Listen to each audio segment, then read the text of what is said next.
হাটের সরকারি মূল্য, শিডিউল মূল্য, পরিচ্ছন্নতা ফি সহ বিভিন্ন তথ্য নিয়ে ইজারা বিজ্ঞপ্তি দেয় ঢাকার উত্তর ও দক্ষিণ সিটি কর্পোরেশন। এতে দেখা যায় এবার ঢাকা দক্ষিণ সিটি কর্পোরেশনে 11টি হাট বসছে, আর উত্তর সিটি কর্পোরেশন হাট বসছে 9টি। এরই মধ্যে কয়েকটি হাটে ইজারাদারের কার্যাদেশ দেওয়ার কাজও শেষ হয়েছে। ঢাকা উত্তর সিটি কর্পোরেশনের ভাটারা সুতিভোলা খাল সংলগ্ন খালি জায়গা, কাওলা শিয়ালডাঙ্গা সংলগ্ন খালি জায়গা, উত্তরা দিয়াবাড়ি 16 ও 18 নম্বর সেক্টর সংলগ্ন বউবাজার, বাড্ডা ইস্টার্ন হাউজিং, মিরপুর 6 নম্বর ওয়ার্ডের ইস্টার্ন হাউজিং, মোহাম্মদপুরের বসিলা, ঢাকা পলিটেকনিক ইনস্টিটিউট সংলগ্ন খালি জায়গা 54 নম্বর ওয়ার্ডের অন্তর্গত কাঁচকুড়া বেপারীপাড়া রহমাননগর আবাসিক প্রকল্পের খালি জায়গা এবং খিলক্ষেত মস্তুল চেকপোস্ট সংলগ্ন পশ্চিম পাড়ার খালি জায়গায় এবার হাট বসতে যাচ্ছে।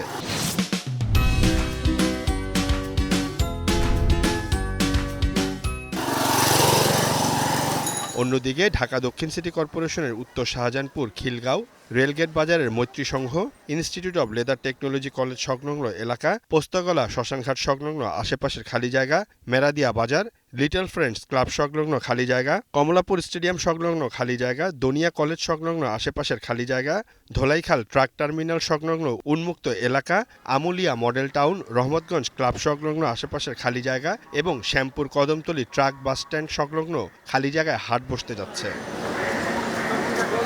ঢাকা দক্ষিণ সিটি কর্পোরেশনের কোরবানি হাটের প্রস্তুতি কার্যক্রম প্রায় শেষের দিকে। মেয়র জানান, বর্তমানে হাটের ইজারা নিয়ে কাজ করছেন তারা। এছাড়াও আলাদাভাবে গুরুত্ব দেওয়া হবে হাটের বর্জ্য কত দ্রুত অপসারণ করা যায়। হাটের বর্জ্য এবং কোরবানির বর্জ্য অপসারণের যে আমাদের প্রস্তুতি কাজ, সেগুলো আমাদের এখন চলছে।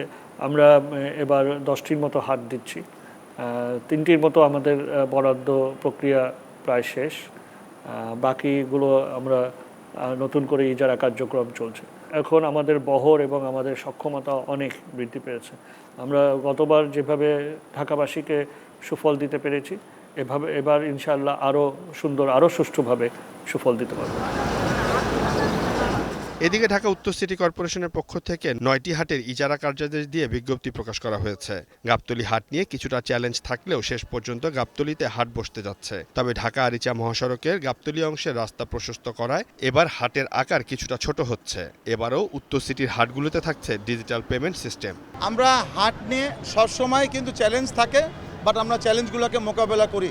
গাবতলী হাটে 8 কোটি টাকা ছিল গতবার, এবারটা আমি পেয়েছি 20 কোটি টাকা। এটা নিয়ে কিন্তু অনেকে ট্রল করেছে যে গাবতলীর হাটে লস করব, উল্টা কিন্তু 12 কোটি টাকা লাভ করেছি। আমরা মনে করি যে আমরা হাটগুলোকে সুন্দর ম্যানেজমেন্ট করব। আমি নগরবাসীর সহযোগিতা চাই। এখানে কিন্তু আমরা ডিজিটাল হাট বসাচ্ছি, কারো ক্যাশ টাকা নিয়ে আসা লাগবে না। রাজধানীর হাটগুলোর বর্জ্য ও হাটের পশুর স্থান কোনোভাবেই যেন পরিবেশের ক্ষতি না করে সেদিকে খেয়াল রাখার পরামর্শ দেয় পরিবেশ মন্ত্রণালয়। জানান, 2 সিটি কর্পোরেশনের সাথে সমন্বয় করার কাজ চলছে। সিটি কর্পোরেশনের সাথে কথা বলছি এবং কিভাবে এটার দূষণটা কমানো যায়, কারণ এটা পরিবেশের উপরে তো অবশ্যই একটা বড় দূষণ। আর ঢাকার মতো একটা জায়গা যেখানে আমার অনেক কিছুই কিন্তু সীমিত আকারে আছে, সুতরাং এই বিষয়টা আমরা অবশ্যই দেখছি। এদিকে আফতাবনগরে 2টি হাট নিয়ে অনেক বছর যাবতই এলাকাবাসী আপত্তি জানিয়ে আসছে। উচ্চ আদালতে হাটের বৈধতা চ্যালেঞ্জ করে রিট দায়ের করা হলে হাইকোর্ট আফতাবনগরে 2টি হাটের ইজারা বিজ্ঞপ্তি স্থগিত করেছেন। রাজধানীতে এবার স্থায়ী এবং অস্থায়ী মিলে সর্বমোট 20টি হাট বসতে যাচ্ছে।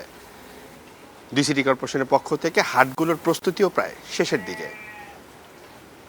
ঢাকা মেট্রোপলিটন পুলিশ, ডিএমপি, পরিবেশ মন্ত্রণালয় এবং 2 সিটি কর্পোরেশনের পক্ষ থেকে বলা হয়েছে, নির্ধারিত যে হাটের স্থান রয়েছে সেটি ব্যতীত অন্য কোথাও হাট বসানো যাবে না। যদি তার ব্যত্যয় ঘটে তবে আইন অনুযায়ী ব্যবস্থা নেওয়া হবে। সিউল আহমেদ, এখন, ঢাকা।